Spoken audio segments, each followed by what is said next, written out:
Hello, friends and family. Welcome to the next episode of More Than Friends. This episode will be brought to you in part by Tylor. I don't have any notes. I really need to start doing my notes. It's a lot easier to not get lost, but we're just gonna wing it and go for it. I met Tylor on online dating. This was back in 2018. We had talked for 3 months. He of course lived in South Dakota, and we really hit it off. I think he came to visit me first, if I remember correctly, and then I went and visited him, and then we kind of, went back and forth for a little bit. I think it was 3 months in we decided I would move to South Dakota. And I put in my 2 weeks, or it was like a month notice at the college, and I was moving to South Dakota. When I moved over there, he was living at his mom's house. His mom lived in Arizona or something like that. And so I moved into his house while I was tentatively going to find my own place while I was there. But then, once you start living with somebody, it's like what's the point? So, but I did get a job. I was working at the school. I was a custodian just for like a couple months. It was really, really hard because I had just moved away from, my job here, my family, my friends, and I was working a shift that was 3 to 10, so it was opposite Tylor. So he would go to work at like 6 o'clock in the morning or 5 o'clock in the morning, and by the time he got home at like 4, my shift started at 3, so I was at work from like 3 to 10, and he was already passed out by the time I got home. So it was really, really freaking hard for me. I felt very alone, and it was scary. Like, I was living in this new place, and I walked to and from school, and it was up in the mountains, and I always was scared I was gonna get ate by a mountain lion. But it was fine. And while we were living there, Tylor had found a house that, he had found this house before we even, I think, met. He had been looking at this house, and his dream was to buy this house and to gut it and make a home out of it. His credit wasn't, or there's something, well, he didn't have money, first of all. I think it was his credit was pretty dinged up from his divorce, and stuff. And so we had talked about it, and it was something we were going to maybe go in together on. We got that process kind of rolling, and there were lots of hiccups. First of all, he went to his ex-wife's grandmother for the loan, and I was like, no, I'm not gonna go through her for that. No. Call me petty, whatever. I don't really care. So that caused some issues. But we got the loan. It was all fine. We got a construction loan on top of the loan for the house. So this was right before the market went into complete shit. So we got a house in Lee, South Dakota for like $36,500, I think is what it was. Yeah, it was pretty cheap. And then we got a $25,000 loan on top of that to do all the remodeling, because Tylor works construction, so he knows how to do most of the work, right? That was the beginning of 2 years of hell. So that's just honest. The friends that I had there, working at Pioneer Bank of Trust, shout out to you guys. They watched as I fell apart very, very quickly. Actually, it was very hard. At one point, his mom came back, and she was like staying there, and I came back one time and like stuff was moved around in the room that we were staying in, and I lost it. So I like immediately got on Facebook and just found this house and talked to this lady, and I was like, I want to move in. So I found a place for Tylor and I to live. And that ended up being in Spearfish. If you're not familiar with the area of South Dakota, like Spearfish, Lee, Deadwood, Sturgis, and Rapid City, like people just commute to all these areas for like work and everything. So I worked in Spearfish, lived in Lead until I got that place in Spearfish, and then I was living and working in Spearfish, which was really nice. It's about a half-hour drive every day to, and then a half-hour home, living in Lead. So anyways, we were living in Spearfish at this point, and then we were still going up every night and working on the house. There are videos on my YouTube of that progress. That was wicked fun. It's funner to look at the videos and see the progress than actually be in it. It was hell. It was pure hell. I told Tylor when we got the loan that like, I don't know how to do the work. You're gonna have to do the work. I mean, I'll help where I can, but like, this isn't my thing, you know? Like, I don't even want to do this work. And he was all fine with that. And we were going to take 6 months and turn this house around. And like I said, turned it into 2 years. But we did make some changes, some pretty big changes. Like we took the whole second floor and made it a whole, there wasn't anything up there. There wasn't even access to it. You had to get into the like attic space through a window. So, but we turned that all into a floor.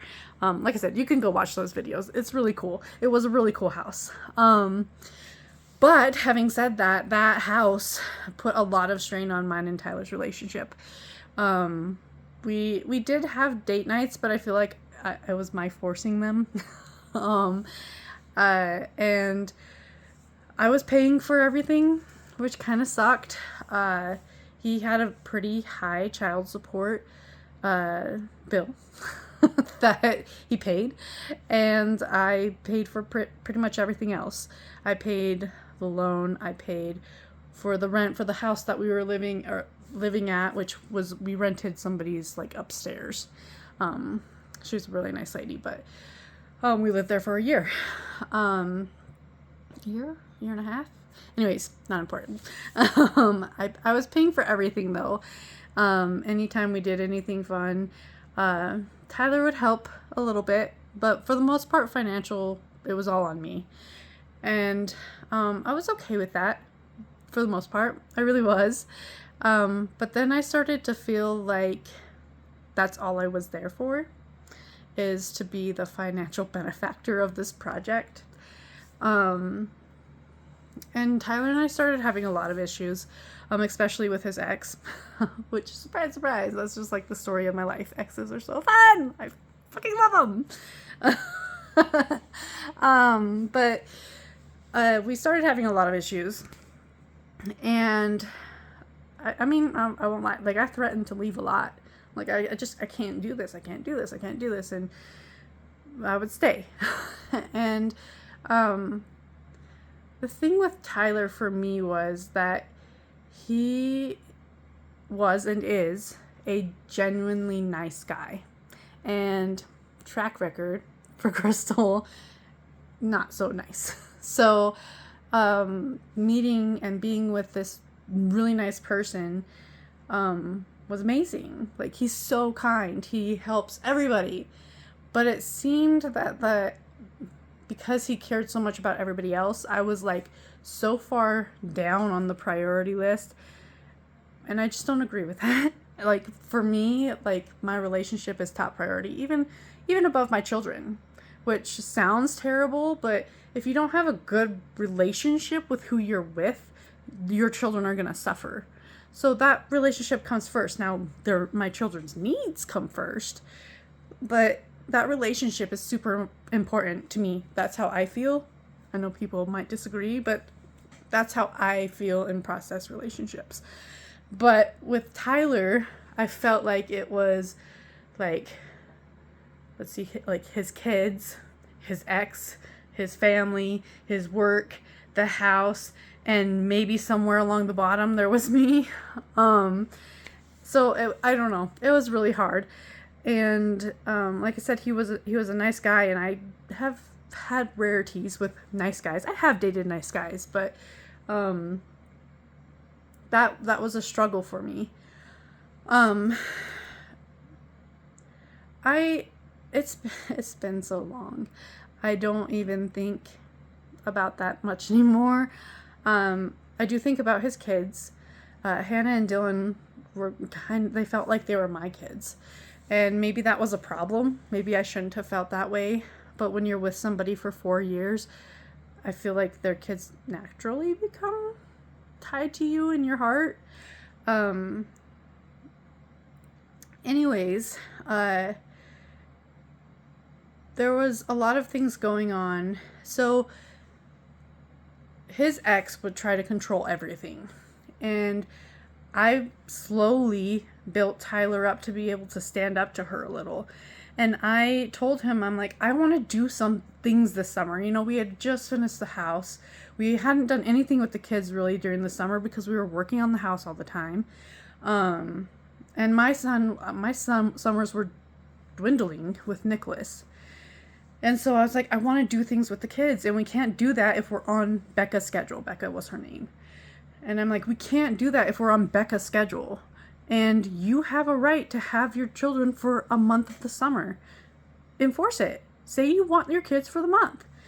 And he did. And oh my Lanta.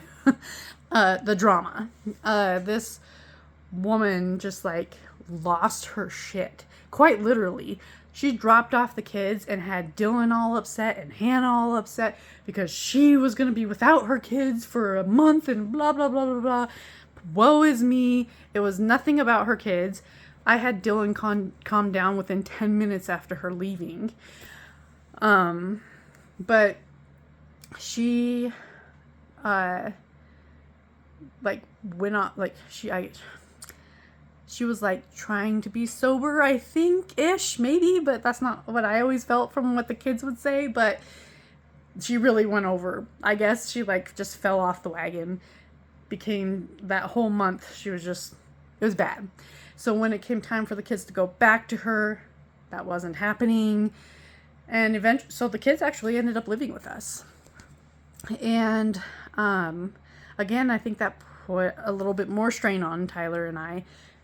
Again, he was prioritizing other things. But I loved his kids, so it wasn't like the end of the world. There was just never time for Tylor and I. But we did have a good summer. We did things with the kids. And then, you know, school started. The kids started school. And Tylor and I, it just seemed like I was begging. I felt like I was begging for time. Like, give me some of your energy. Like, some of it. Just like any little scrap that you can throw my way. But for me, like, the thing that finally broke me is he started recording his calls with Becca. Because he was trying to get, you know, that ammunition for court in case she would try to come back and take the kids after everything she had done. And I'm not going to get into all of that, but on this particular, there was a phone call, and he came home and he's like, I had this talk with Becca, and I was like, okay, well, can I listen to it? Because I knew he had recorded it, and he's like, yeah. And then he said something, and my heart dropped because I knew it was going to be bad. He said, there's some weird stuff in there. So, but it's fine.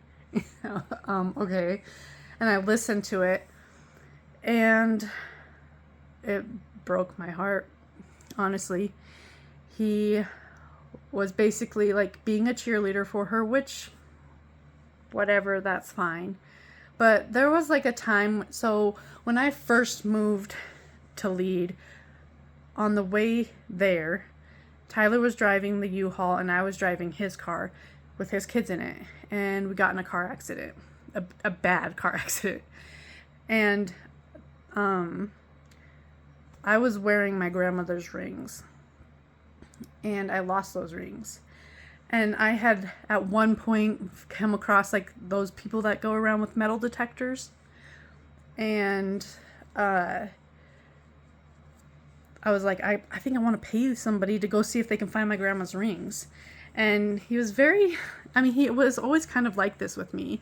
Very dismissive, very like, I think that's a dumb idea, basically.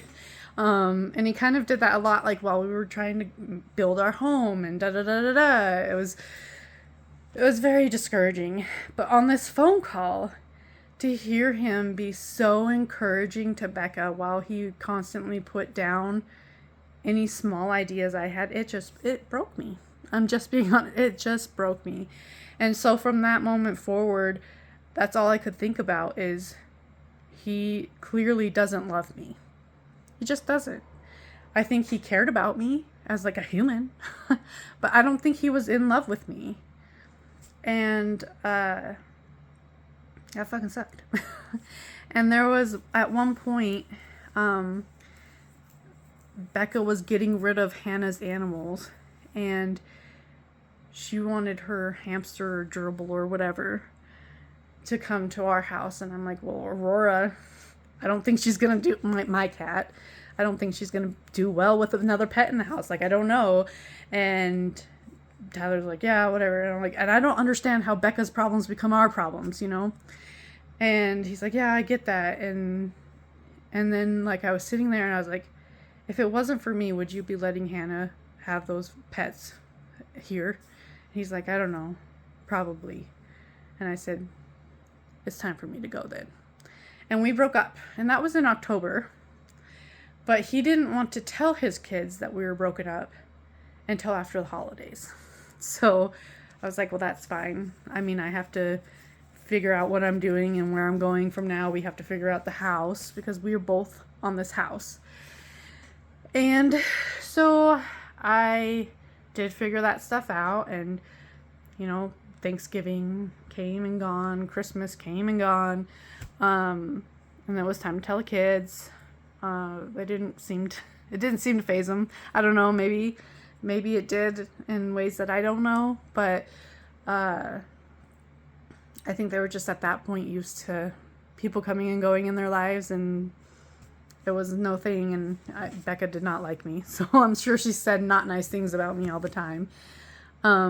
Anyways, so I left in February of 2023 and moved back to Casper. Shortly after I moved back, our house, so we had that, it was like a $70,000 loan at the end. That doesn't include everything else that I put into it. I had a $6,000 credit card to Menards, and we had that maxed out with the kitchen stuff at one point that I paid off by myself. The furniture, I bought all of the furniture in our house. Like, we got new beds for the kids and us, and couches, just everything.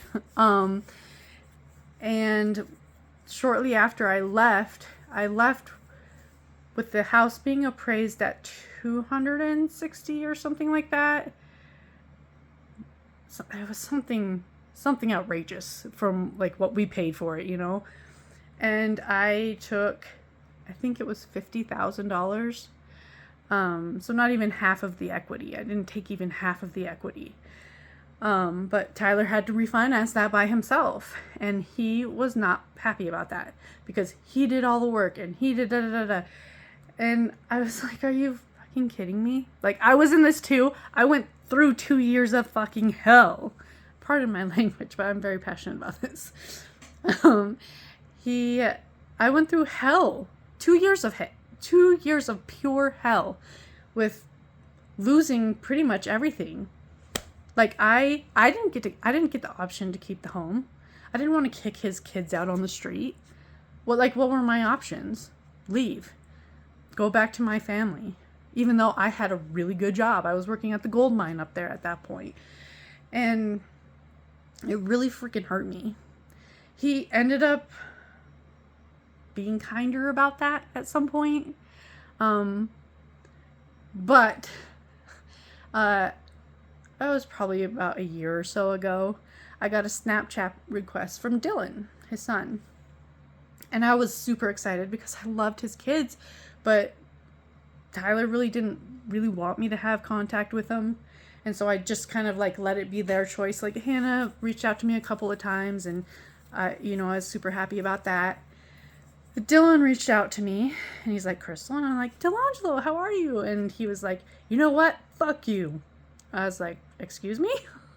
And he's like, you put my dad in $128,000 of debt and like, I was like, holy shit. And so I took a screenshot and sent that off to Tyler. I'm like, seems like you're teaching your kids really well. And it really freaking hurt because I loved his kid so much. And to know that he was just like talking shit about me. Basically, like I ruined his life or something. And it's like, you fucking kidding me? Like I loved that house. I helped put it together. I did all the insulation in the bottom and half the insulation upstairs. I did all of the outlets. Like they rewired everything and I wired all the outlets into the walls.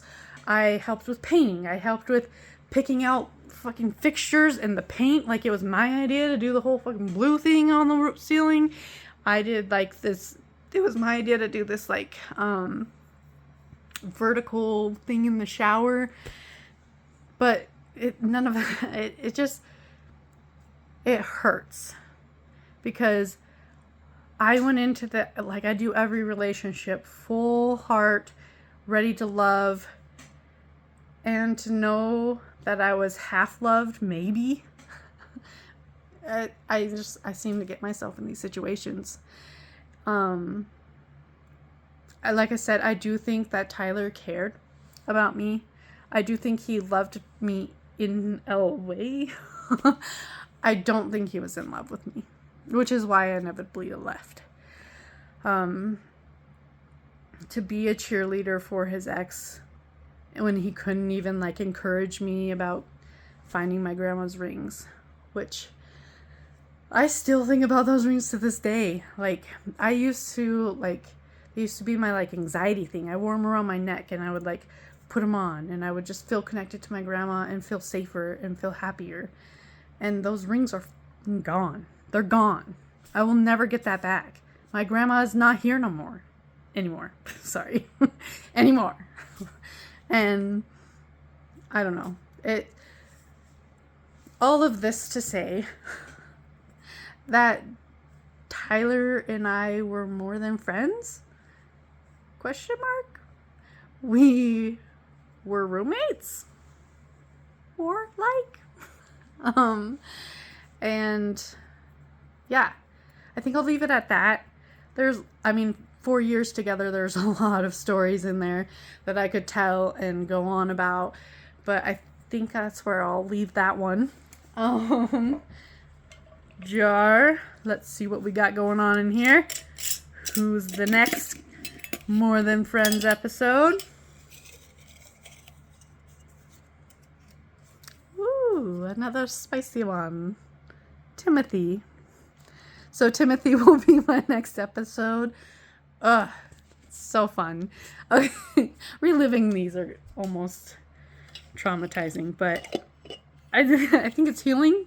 And yeah, we're just going to keep on riding this train because I'm hoping someone out there relates to it and can be like, oh yeah. So like for the Tyler episode, like, just because somebody is a nice guy doesn't mean they're the right guy for you. It's just the truth of it. There are nice guys out there that aren't right for you. I mean, don't we all wish we could have a nice guy? I think guys just need to be better. Do better. It's okay. Anyways, this is a longer episode, but I did have 4 years and I left so much out. But any questions, comments? Let me know. Maybe I'll do a follow-up if I need to, or we'll just do the Timothy episode next. I love you all. Have a wonderful night.